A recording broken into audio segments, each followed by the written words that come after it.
everyone, welcome back to the $100 MBA show, and welcome back to another Q&A Wednesday episode where we answer a question from one of you, one of our listeners, followers, viewers.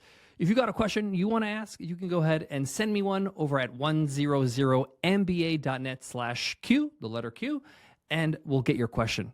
Thanks so much. Today's question is from Rebecca, and Rebecca asks, I was wondering how you find inspiration for your next episode. You've done so many. How do you find your next episode topic?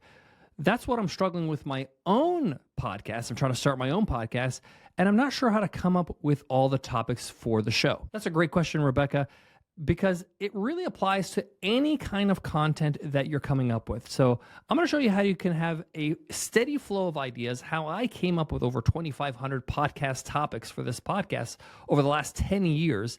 I'm going to share my own strategies, my own methodologies, exactly what I do so that you could do the same. So even if you're writing blog posts or you're writing tweets or you're creating videos or whatever it might be, whatever content you want to create consistently, you got to come up with topics and ideas that are engaging, that are thought-provoking, that your audience actually needs.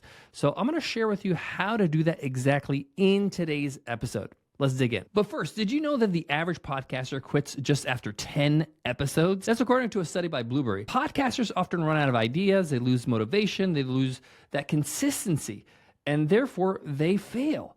But you don't have to do that, right? You can shift your mindset, you can shift your approach, and use the ideas I'm going to share with you today in the episode, in today's lesson. Now, I want to just be frank with you. A big reason why I've had any success with this podcast, the $100 MBA show, over the last decade is because I've outlasted my competition. I've had enough systems in place to create the content I need to be consistent. See, it's not just enough to be motivated. You have to have a system so that you are consistent, so you are pumping out great content over and over and over, and that compounds, just like compound interest compounds money in the bank. Compound interest will compound also in goodwill, in content, in your reputation, in everything you do in your business. So I want to share with you what has worked for me, what continues to work for me, so that you can be consistent with your content and come up with great topics over and over and over. I use 3 key strategies to keep ideas flowing. And some of these involve a simple change in mindset, especially the first one. The first one's really about mindset. And I'm going to share with you something that I learned as a teacher. For those who don't know, I was an educator for over 12 years. I taught in the classroom 5 days a week, 5 classes a day.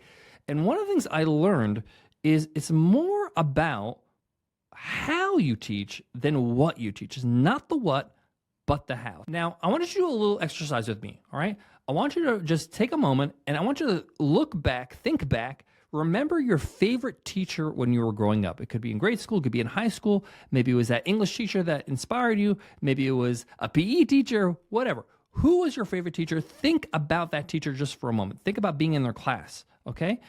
Was it the subject? Was it the information that they taught that you loved so much? Or was it about how they taught it? Think about that for a moment. It was probably more about the delivery, the way they made the subject come alive.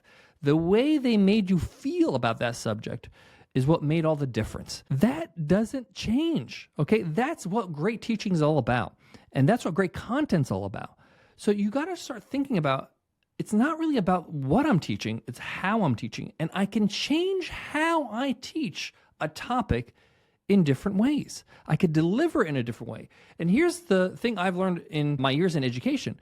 Sometimes a topic is just not going to resonate. It's just not going, an idea is not going to just land in somebody's head in one way. Some people learn in different ways. They need to be approached in different ways. You need to present it in different ways so that they can actually absorb that information. Let me let you in on a little secret.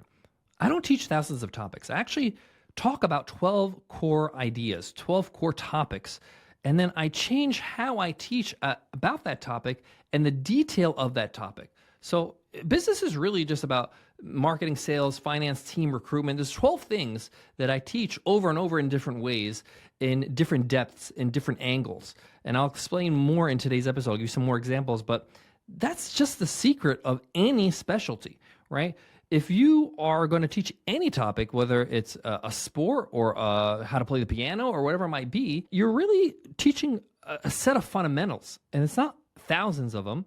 There are a set of fundamentals, a certain number, and then you change your approach, you change your depth in those fundamentals. For example, I might teach marketing, but there's so many things in marketing, right? There's so many different angles, different ways to approach marketing. I can teach content marketing, email marketing, all kinds of marketing, right? But essentially, the core principles of marketing will apply to each of these lessons, but I'm approaching it in a different way. But more importantly, when you're planning your next episode, your next piece of content, think about how you can teach the concept in a way that resonates with your audience in a different angle. Use stories, use examples, use analogies, use content that's relatable and engaging to them. I'll give you an example. One of the things I teach is finance, and finance is a bit boring to talk about your profit and loss sheet and making sure you're profitable, right? But you need to motivate people to learn this topic in a way that is appealing to one person. Like, you don't want to be in trouble, so make sure that you have your numbers right? So you don't get in trouble with the government or whatever it might be. That fear, that angle might resonate with somebody in one way. Some people might resonate with the fact that, hey, if I have a good sound business with finances in order and I'm making a profit and my P&L shows me I'm making a profit, I can spend on the things I love. I can get more of a dividend. I can live the life I want.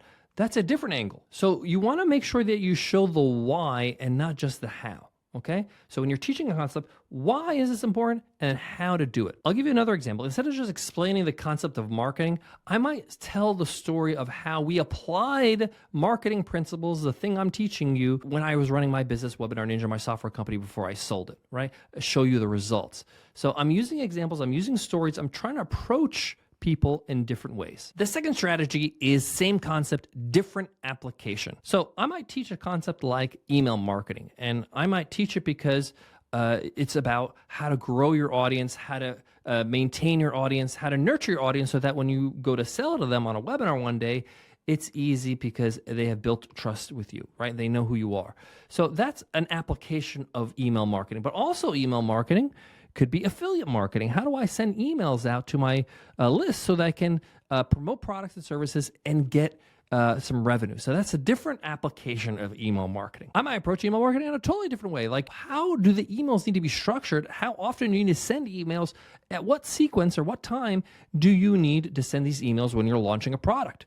So as you can see, it's the same concept, different application. So you could literally come up with hundreds of applications with just one concept. And that's just email marketing, right? There's other marketing. There's, paid marketing, there's social media marketing, there's video marketing, all kinds of marketing. And I can go ahead and do different applications for each. Let me give another example. Let's say I'm teaching goal setting and I'm teaching the concept of how to create goals, how to track your goals, how to achieve your goals. Now I could teach this as, this is the new year and how do you set your personal goals so that you can achieve them by the end of the year? But I also could teach a different application, meaning how do you set goals as a team in your organization and agree on these goals and track the goals together, right, with a scorecard? But also I could talk about, what about your own personal finance goals, right? How do you set those goals? So as you can see, goal setting can be broken into different applications. Now, the third and final strategy is a strategy I've been using for the last 5 years, and it's probably my favorite one. And it's called journal and teach. One of my favorite habits to keep up is a daily journal. A journal entry every single day. Now, you might skip a day, you might be traveling, you might be feeling like it, but it's okay. You could pick up where you left off.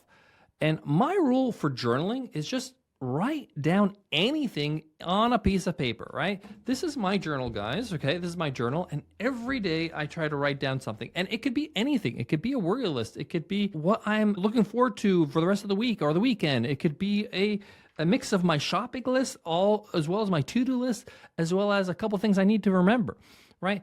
But the point here is that when you journal every day, you're writing down the moment. You're writing down what's happening in your mind, what you're struggling with, some of the challenges you're having, some of the things you need to do, some of the things that have maybe are nagging you a little bit. And that's wonderful, and that's great to journal because you're externalizing these things. But what I love most about this exercise is going back and reading your journal entries. This is where the magic happens, okay? You can go back, and I like to go back at least 12 months ago. I open up an old journal from a year ago or 2 years ago, and I read through this journal because it's going to show me the challenges I had. And most of the time, we forget the fact that we had those challenges and that we solved these challenges and we come up with solutions. We have a better life now and we have a better business. So these are lessons, right, that you could teach. These are topics that you can share. How you overcame a struggle, how you have overcome some sort of problem that you had. And another thing is that sometimes you don't actually solve anything, but you just withstand it, right? You just are able to endure it. And that's something that you can share. But journaling and then going back and reading your old journal entries are a great way for you to be able to come up with great topics for your content. For example, I have a journal entry back in 2017 where I wrote how much I was challenged by the fact that we needed to scale our customer support team. I turned that into a lesson later on the podcast, how we're able to kind of overcome that challenge, how we made their first hire, second hire, hired a manager, I got people to help us recruit great customer support agents and grew our team. We doubled our team in a matter of 6 months. And it was a great achievement that I completely forgot about, but I remembered because I looked at my journal and saw the challenge there. The crazy thing about entrepreneurs and business owners is that we don't remember our wins very well. We remember the struggles sometimes. We kind of just move on. We don't look back. We just look forward. We just look into the future or what's next.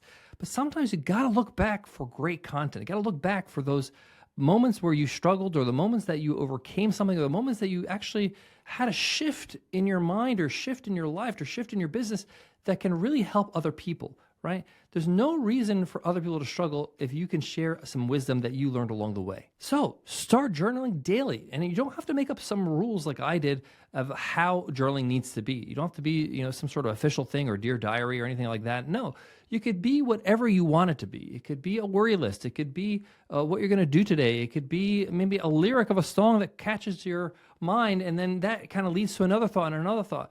Just take 5 minutes. Give yourself 5 minutes on the clock to write whatever you want in your journal every day, and you won't regret it. It's going to be a great resource for great content. So let's recap. The first key strategy is to change your mindset about how you view content. A lot of us think that it's about the topic, it's about what you teach, but it's more about how you teach, how you are approachable, how you resonate with the audience, how you be yourself and show your care and show your empathy and show how much your topic matters to you, how passionate you are about it. There's a great saying in teaching that I love and I want to share with you, and that's students don't care about how much you know until you show them how much you care. All right? So showing people your personality, showing people how much you are invested in their success. You want them to actually win. And that really makes a big difference. Think about your favorite teacher, okay? First one is mindset. Make sure your mindset's right about how you teach is more important than what you teach. Number two, you're going to take concepts, right? And you're going to have a different approach, a different way of showing them this is important. Show them how this can actually apply to their life in different ways. Thirdly, journal and teach, okay? Journaling is going to be a great way for you to tap into your old entries and come up with great stories and great examples and great accomplishments. This is exactly what I do when I come up with all my topics for the podcast. Now, I want to give you a bonus tip. A lot of people try to do everything at the same time. They try to do all the steps of creating whatever they're creating in one sitting, and this is a disaster. This is actually not good for your creative mind. Let me explain. A lot of people, when they come to shoot a video or record a podcast episode or write a blog post, they want to do everything, meaning they want to come up with a topic, they want to outline the topic, they want to script it, they want to draft it, they want to publish it, they want to do everything all at once, okay? And that is not the way to do it. The pros don't do this. If you look at great movies, great series, TV series that you love, if you look at great music, that's not how it's done, right? It's done in batches. So what you want to do is you want to batch your idea phase first. So you come up with all your topics in one sitting, or maybe you can come up with all the topics for the next 3 months in one sitting, okay? Then you script in one sitting, right? And then you might go through that script a few times and then shoot, right? And you might want to batch shoot, right? So when I'm shooting this video right now, or I'm recording this podcast episode, this is not the only episode I'm doing today, right? I'm doing several in a row because I'm batching, and that's the best way to come up with the best content because you're in flow, right? I'm already in the flow of delivery, and therefore I can deliver better and better every time I shoot. Same thing when it comes to topics or ideas. When you're in that flow of ideas and coming up with great topics, you're going to come up with better ones and more, and that's going to be a great sitting where you're coming up with a whole bunch at one time, and then you can then implement these ideas when you're in the implementation mode in that flow. So batch your actual production in different stages, so that way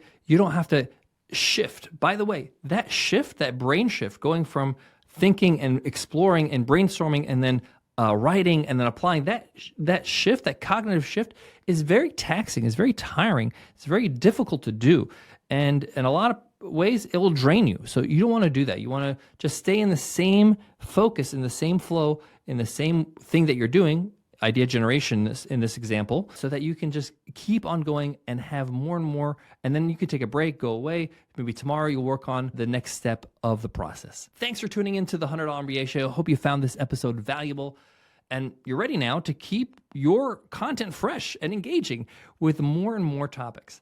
So if you want more insights, if you want more podcast episodes just like this one, just go to our website, 100mba.net. You can find over 2,500 business lessons over there.